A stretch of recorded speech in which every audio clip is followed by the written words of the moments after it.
When I was a child, someone in the village had died suddenly. My family all went to help, leaving only me at home. As dusk was falling, I heard a noise at the courtyard gate.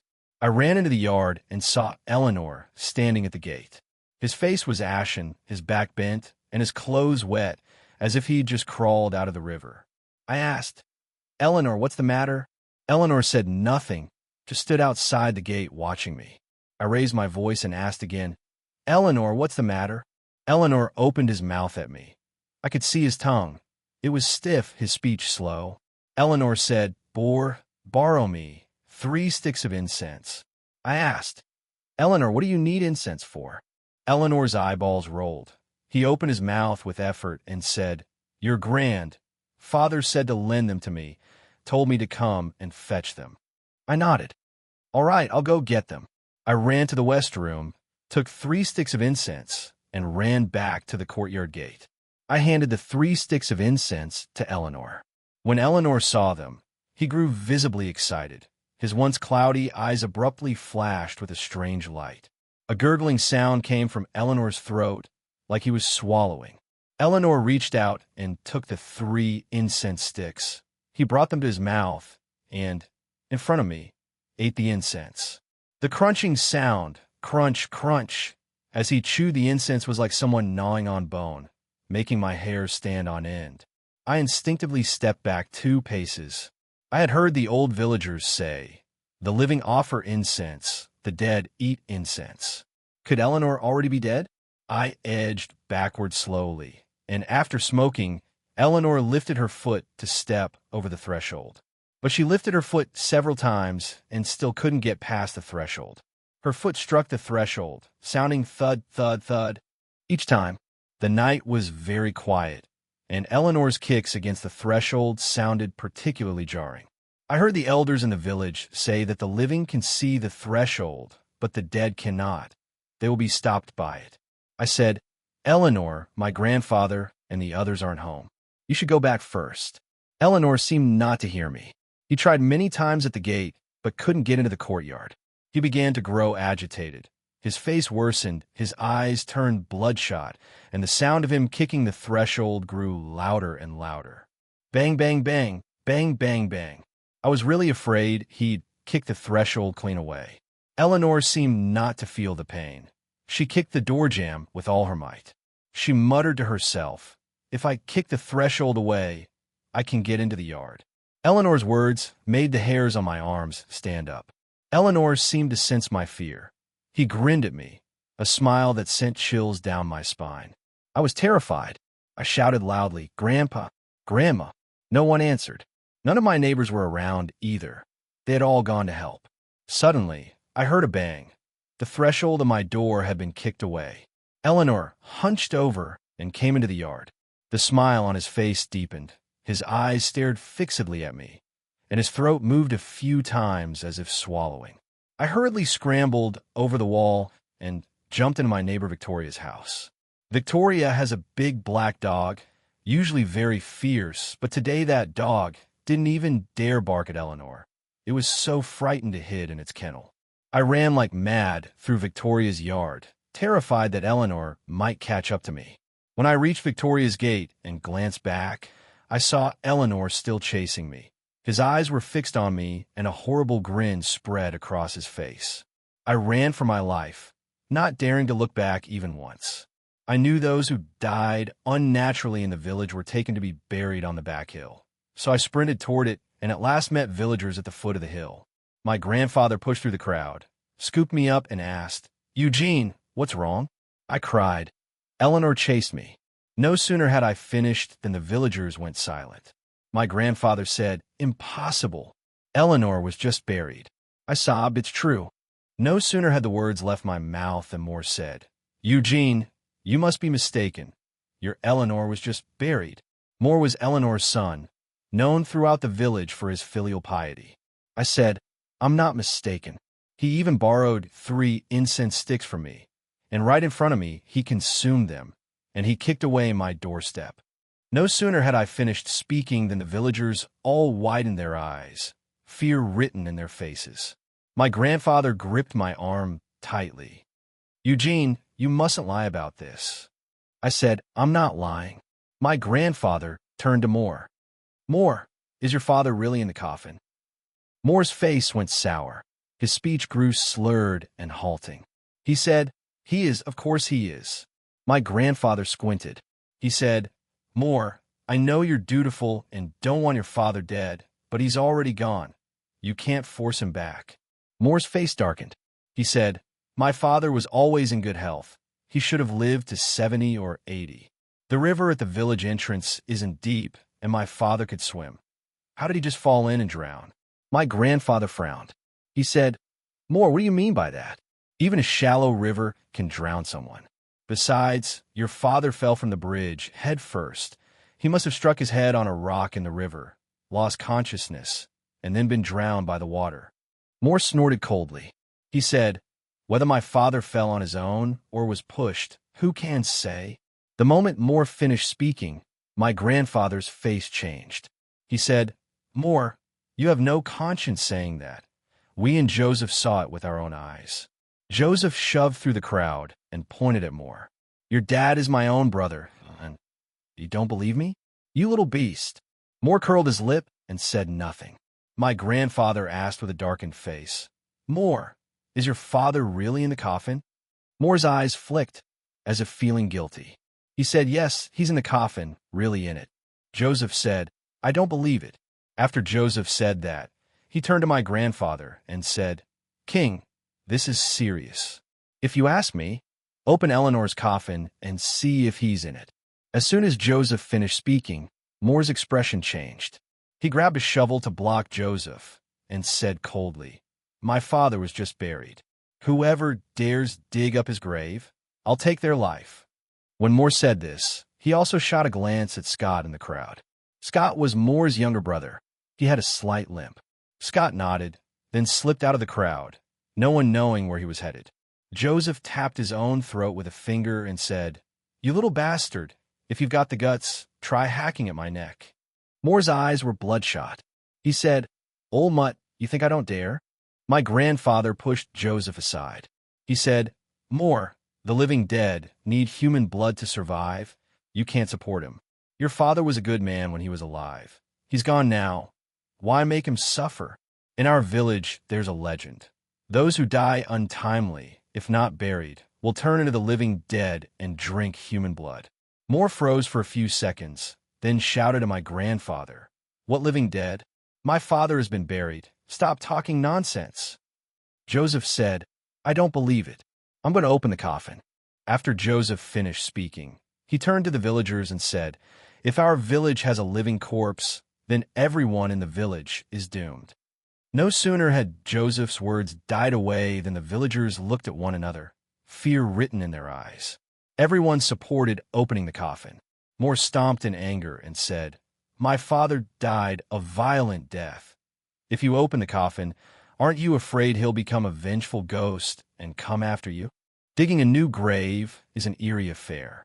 The villagers all avoided it, unwilling to dig graves lightly. No sooner had Moore finished speaking than a thunderous boom rolled across the sky. The heavens grew overcast, a dull gray. It looked like it was about to rain. I saw Scott come back and squeeze into the crowd. He shouted from within, everyone stop arguing. My suggestion is we all go over to Eugene's and see if his doorstep is still there. No sooner had Scott finished than Moore agreed. Good idea. Let's all go take a look. The villagers exchanged glances and murmured among themselves. After a few quiet comments, they all thought it was a good plan. My grandfather said, all right, then come to my house and take a look. Everyone be careful. After saying that, he picked me up. The villagers all headed toward my house, and they were still carrying shovels. Before long, we arrived at my house. The threshold at the gate of my courtyard was still there after all. Seeing the threshold, the villagers all breathed a sigh of relief. Moore snorted. He said, Uncle, do you see? Your threshold is still there. Eugene was lying.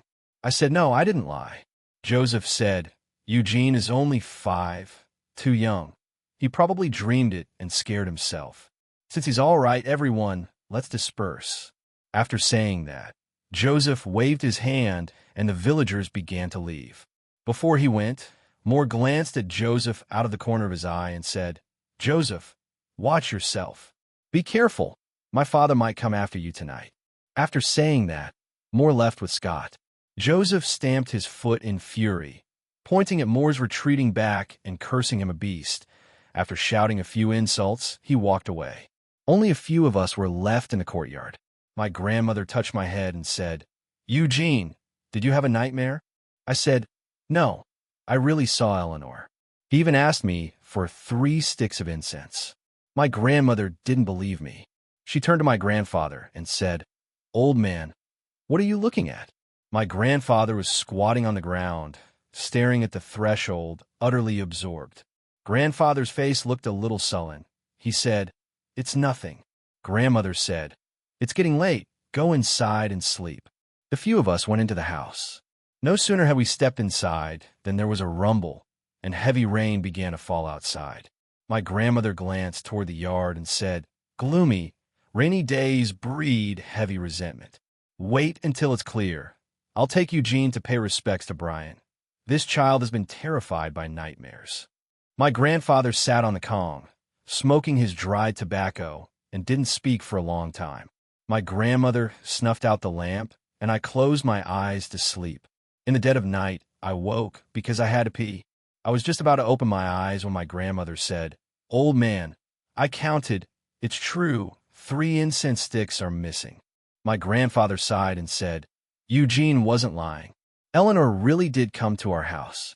The doorstep we saw during the day is new."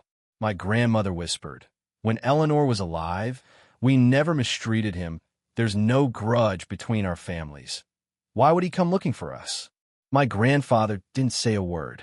My grandmother said again, "Let's run to town."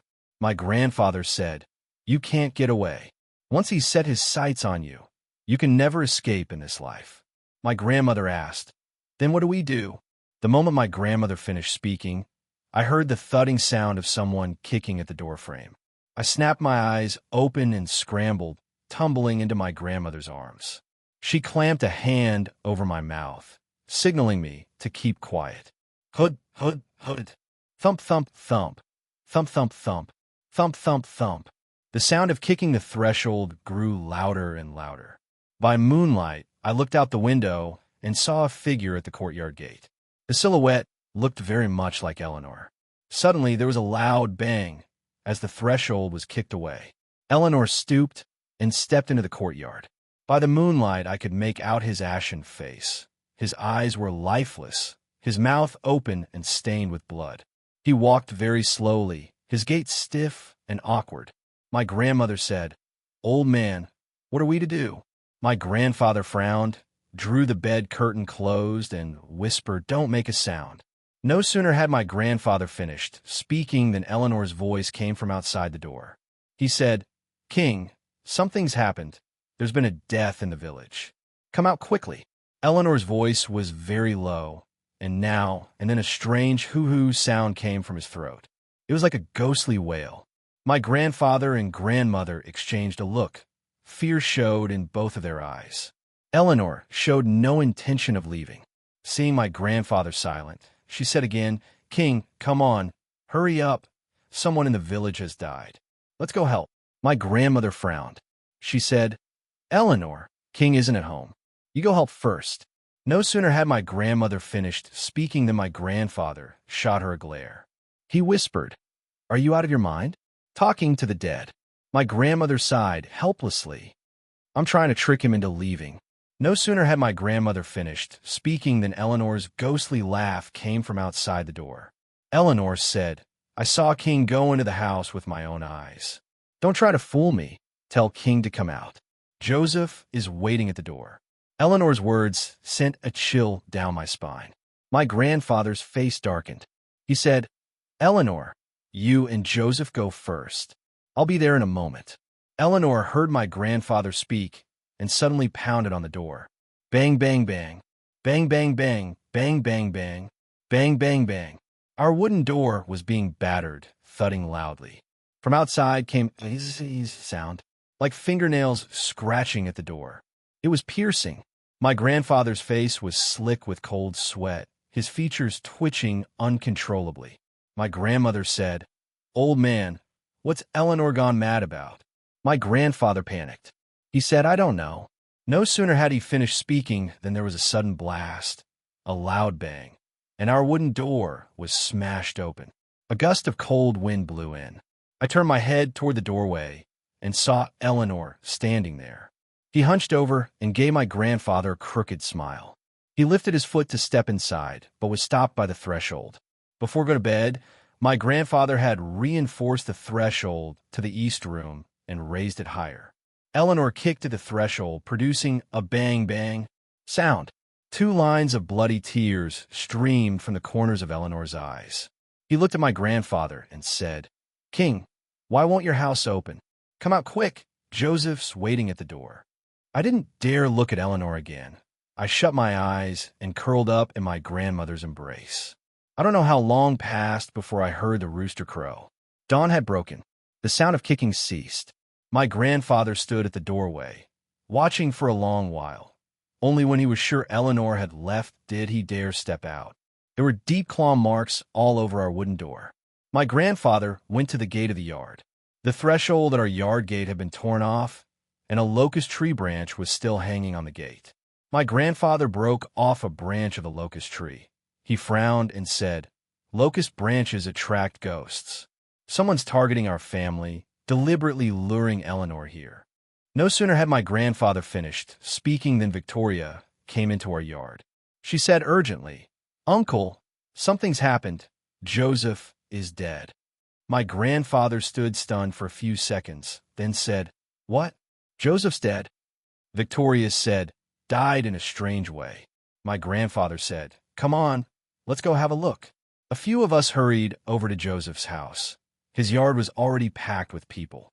Joseph's body lay on a long wooden plank, covered with a white sheet. The brothers Moore and Scott were bent over Joseph's corpse, wailing loudly, but no tears fell. Moore wailed, "Joseph, you died so miserably. Don't worry, I'll buy you the best coffin and give you plenty of burnt paper money, so you can live comfortably over there." Joseph kept more than a dozen goats and 7 or 8 pigs. He lived well. But he had no children, and by the village custom, when Joseph died, the valuable things in his yard would all go to the brothers Moore and Scott. When Eleanor died, Moore hadn't been seen buying an expensive coffin. My grandfather frowned. He said, "Joseph was murdered." No sooner had my grandfather finished speaking than the villagers exchanged uneasy glances, fear written in their eyes. Moore's eyes flickered. There was a furtive look in his gaze.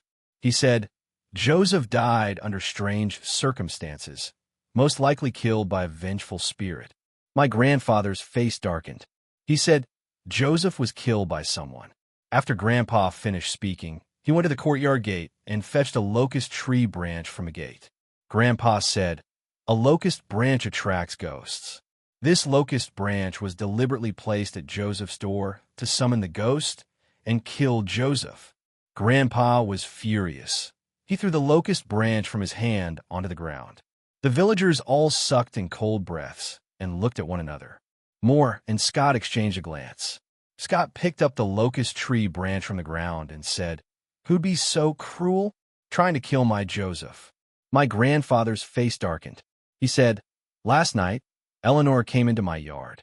Lucky I raised the threshold, otherwise he would have come in. This morning, I found a locust branch at my gate. Moore, Scott, you 2 beasts, you intend to kill people in the village." Moore was stunned for a few seconds. He said, "Uncle, stop talking nonsense. My father has already been buried. How could he have gone to your house?"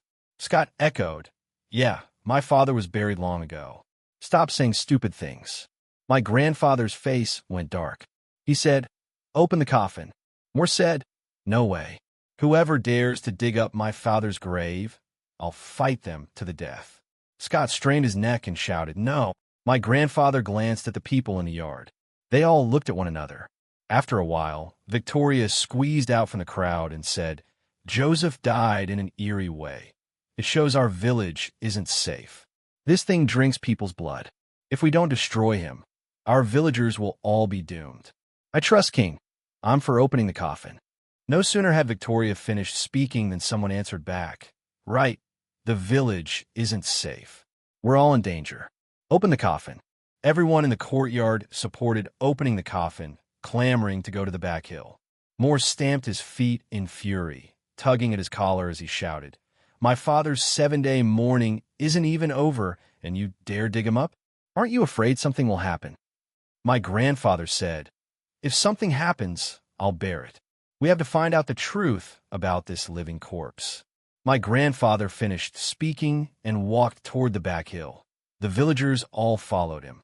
Moore, Scott chased after them from behind, but they couldn't stop the villagers at all. Before long, they reached the back hill. Eleanor's headstone was wooden. It had split down the middle, cracked into 2 halves. As if struck by lightning, Moore looked at my grandfather and said, "Liu King, have you thought this through? Grave digging brings doom to your lineage. Do you really dare to dig up my father's grave?" My grandfather said, "The coffin is empty. What am I afraid to dig?" After my grandfather said this, he picked up a shovel and began to dig, and the villagers all came to help. Moore and Scott tried to stop them, but the villagers pulled them away. Before long, they unearthed the coffin. The coffin was pitch black, exuding something sinister. All the villagers stared at the black coffin. 8 iron nails were driven into its lid. My grandfather pried open the coffin with an axe, then called 2 young lads to carry the lid away. The coffin was empty. There was no sign of Eleanor. The Moore brothers, Scott and his sibling, went limp like deflated balloons and slumped to the ground. My grandfather asked with a dark face, "Where's Eleanor?" Moore kept up his bluff, saying, "I don't know. My father clearly buried her." No sooner had Moore finished speaking than my grandfather said, "This thing is evil.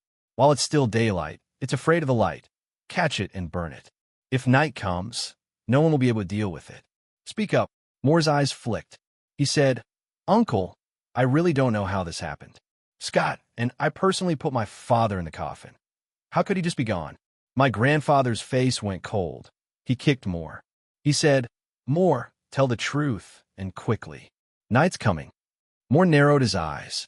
He said, "Uncle, even if you beat me to death, I wouldn't know where my father went. I'm baffled too.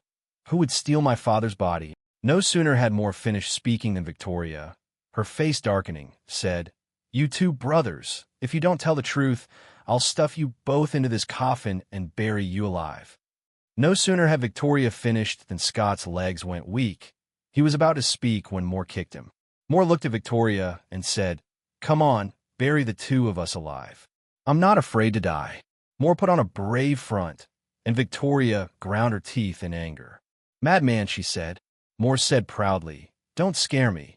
Even if I were lying in a coffin, you wouldn't dare start killing people."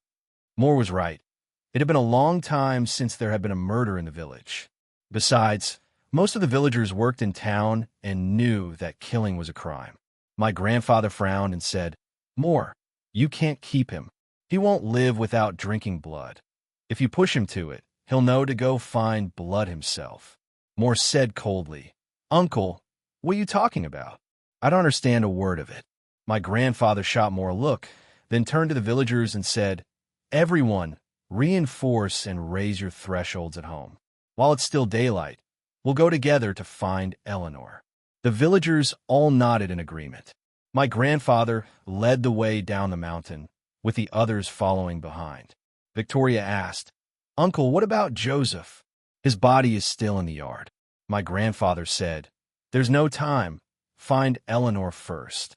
The villagers went door to door looking for Eleanor and searched all along the river, but they couldn't find her.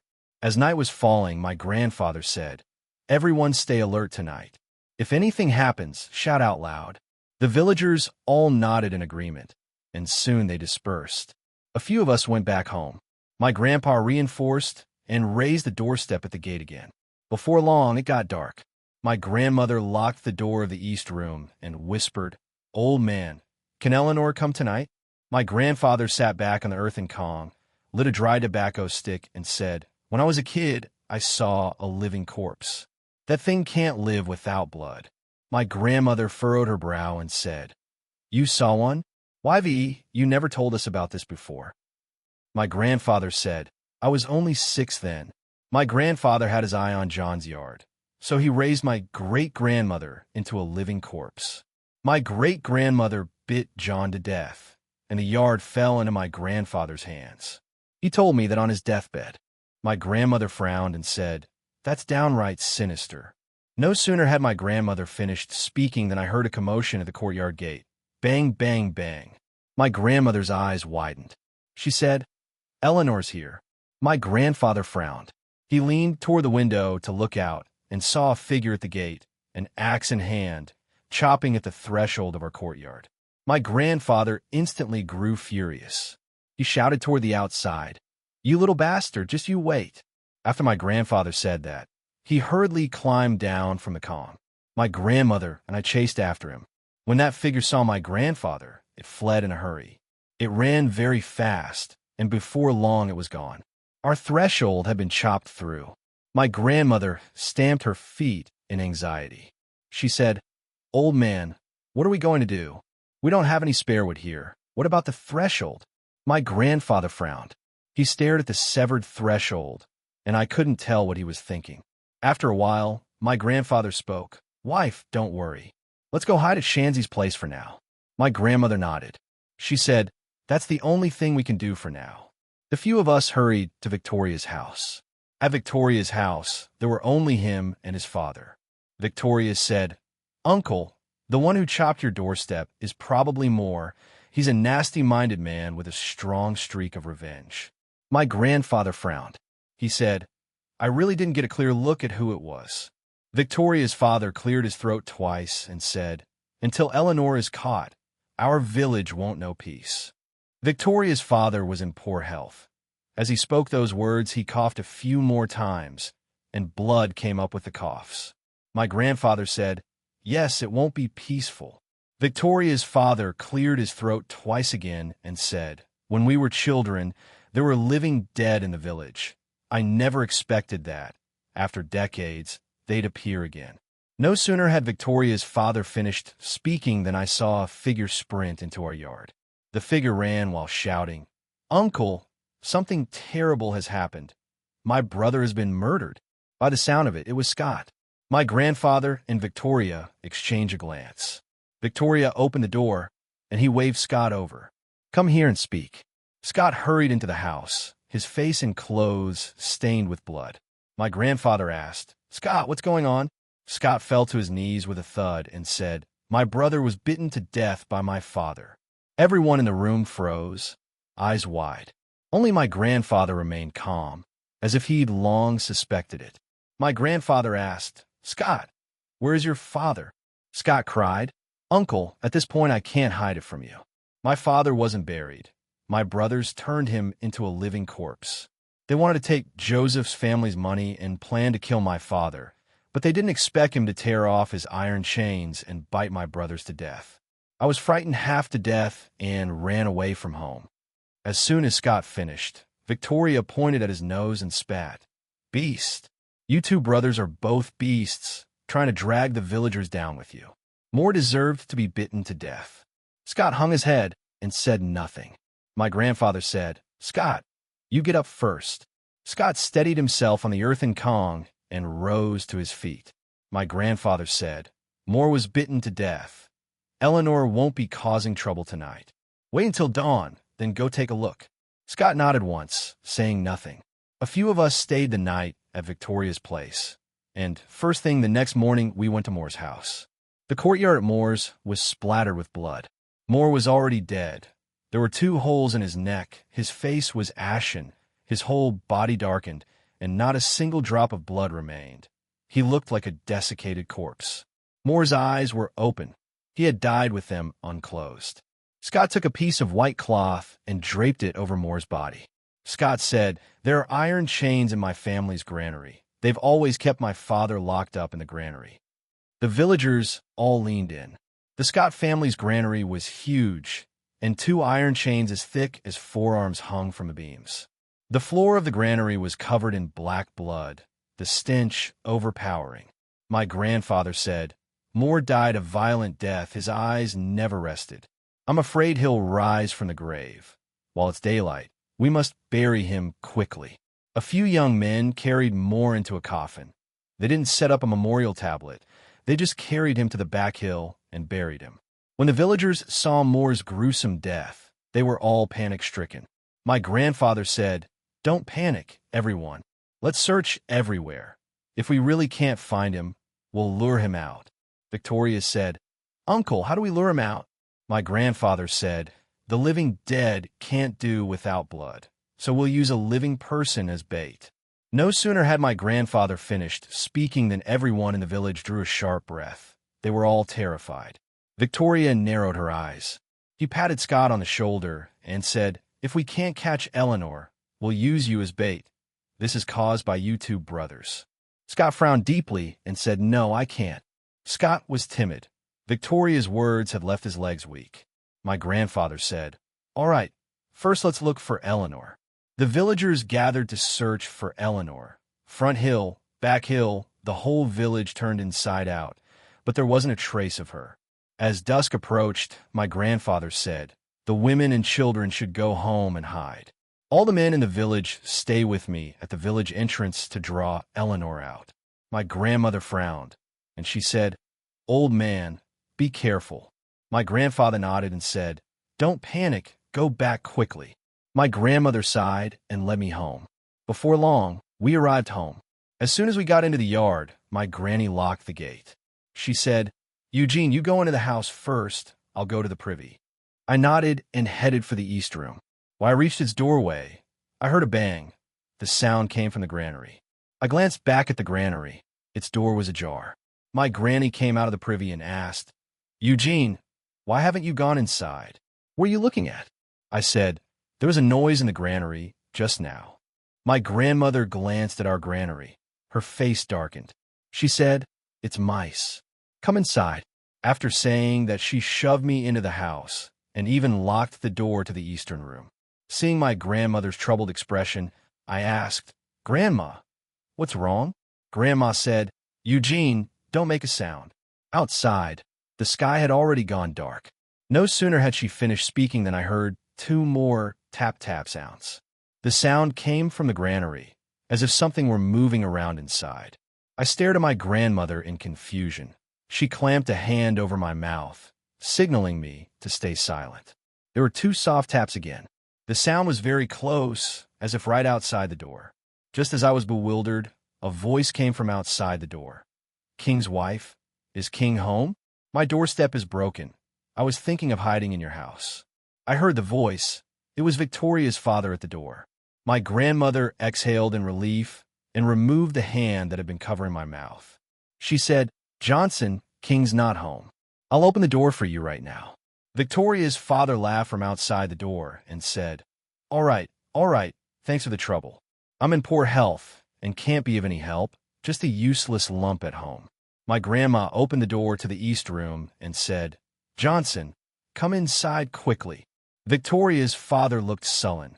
The area between his brows was dark, and his complexion was very poor. Victoria's father nodded and smiled, saying, "Sorry for the trouble." After saying that, he lifted his foot to step over the threshold, but it was as if he couldn't see it. He kept missing it, his foot striking the sill with loud thud-thud sounds.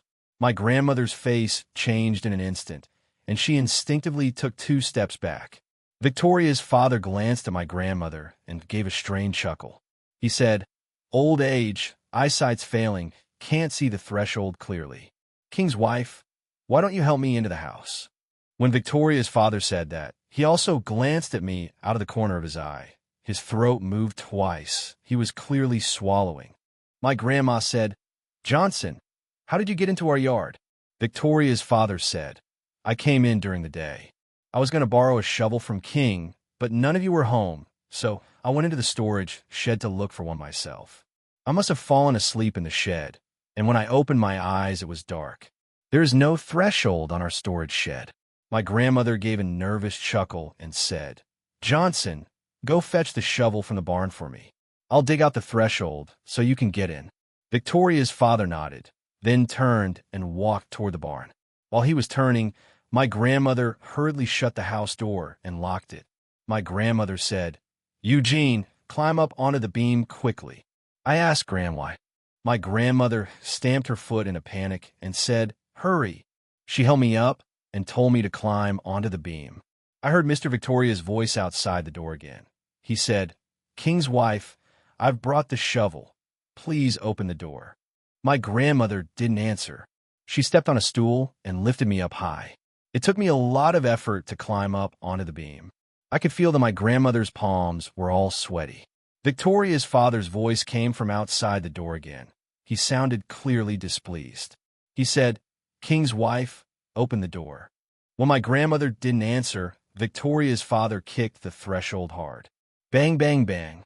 Bang, bang, bang, bang, bang, bang. Bang, bang. The sound of someone kicking the door frame made the heart tremble. My grandmother said, "Johnson, don't worry. I'll open the door for you right now." Victoria's father lost his patience. He kicked the threshold hard. Bang, bang, bang. Bang, bang. A few moments later, with a sudden bang, the door was kicked open. The instant the door swung open, I felt a chill run down my spine. Victoria's father stood in the doorway, his face ashen, not looking alive at all. There was not a trace of vitality in him. He said in a sullen voice, "King's wife, help me inside." After saying that, Victoria's father reached out his hand. His hand was like a dry branch, darkened in color. Seeing that my grandmother wouldn't go over, Victoria's father's face grew fierce. His hand clawed wildly at the air. From the force, his face twisted. He snarled, "King's wife, hurry up, come help me inside." My grandmother tightened her brow and said, "Johnson, you're not alive. You're already dead. Don't think you can come into the house." No sooner had my grandmother finished speaking than Victoria's father bellowed at her, "You're talking nonsense." Victoria's father widened his eyes, so far the eyeballs seemed about to fall out, terrifying to behold. My grandmother went on, saying, "There's a hole of blood in your head. When you fell in the granary, you were already dead. If you don't believe me, touch it with your hand." Victoria's father widened his eyes. He pointed a finger at my grandmother and said, "You're talking nonsense." My grandmother's hand was trembling. She tried to sound calm and said, "If you don't believe me, touch it with your hand." I'd heard from the village elders that to deal with the living dead, you had to let them know they were dead. Once they knew they were dead, their chi would dissipate. Victoria's father's face turned sallow. He rubbed his head with his hand, which was stained with blood. When he saw the blood, his eyes widened, and he trembled all over. With a bang, he lurched backward and fell to the ground. 2 streams of bloody tears ran from his eyes. His expression was horrifying, as if he had been frightened to death. My grandmother hurriedly rummaged through the cabinet for 3 incense sticks. She lit them and placed them in Chun Sandad's mouth. Only after the 3 sticks burned down did Victoria's father's eyes close. My grandmother breathed a sigh of relief. Her forehead was covered in cold sweat. After burning the incense, she shut the wooden door. She collapsed onto the earthen Kong and said to me, "Eugene, don't come down. Stay up on the beam." I don't know how long passed before dawn came. My grandmother led me to the village entrance. We saw Scott hanging from the willow at the village gate. He was already dead, 2 puncture wounds on his neck, obviously bitten to death by Eleanor. The people at the gate looked at one another in silence. No one spoke. My grandfather wore a sullen face and said, "Scott was bitten to death. Eleanor ran away." When my grandfather said that, I saw blood dripping from his wrist. He was hurt. My grandmother looked at my grandfather's wound and frowned. She said, "Old man, something's happened. Victoria's father came by last night and died right at her doorstep. Bury him quickly." No sooner had my grandmother finished speaking than Victoria widened her eyes and hurried toward our house. Villagers hurried after him. There have been deaths every day these past few days. The villagers are all very frightened, and everyone is on edge. After Scott and Victoria's father were buried, my grandfather sat on a bench smoking a pipe. His eyes were a little red. Our yard was packed with people, all asking, "Uncle, what are we supposed to do now?" My grandfather frowned tightly and said, "Wait until tonight. I'll lure Eleanor out. As soon as you see Eleanor, hold him down and burn him." The villagers nodded in agreement one after another. My grandfather said, "If there's nothing else, let's break it up for now. Everyone meet at the village entrance tonight." No sooner had my grandfather finished speaking than the villagers dispersed. My grandfather's wrist was still dripping blood. He seemed not to feel the pain, his expression blank and numb. My grandmother said, "Old man, wrap your hands up." My grandfather shook his head. He got up and hitched the donkey cart in the yard. He said, "Old woman, take Eugene into town to stay for a few days. The farther you go, the better. Don't ever come back." My grandmother said, "Old man, what do you mean by that?" My grandfather said, "Go." Last night when they seized Eleanor, almost everyone in the village was hurt. You must go quickly. When my grandfather said that, his eyes went bloodshot, glowing with a strange light. My grandfather lifted me onto the donkey cart and helped my grandmother up as well. He said, "The farther we run, the better." My grandmother's eyes were red, tears swirling in the corners of her eyes. She said, "Old man, you—" She couldn't finish her sentence, tears streaming down uncontrollably. My grandfather's eyes were reddened. He said nothing, gave the donkey a hard tug, and my grandmother led me out of the yard. The donkey cart reached the yard gate. I glanced back at my grandfather. His eyes had gone vacant. My grandmother told me to bow to him 3 times. I knelt on the donkey cart and bowed to my grandfather 3 times. The donkey cart was moving slowly, so my grandmother kept urging the donkey to go faster. Our home was close to the village entrance, and before long we were entering the hills. We crossed 2 mountains and hurried through the night to the town. My grandmother took me into town, and we never went back to our old home.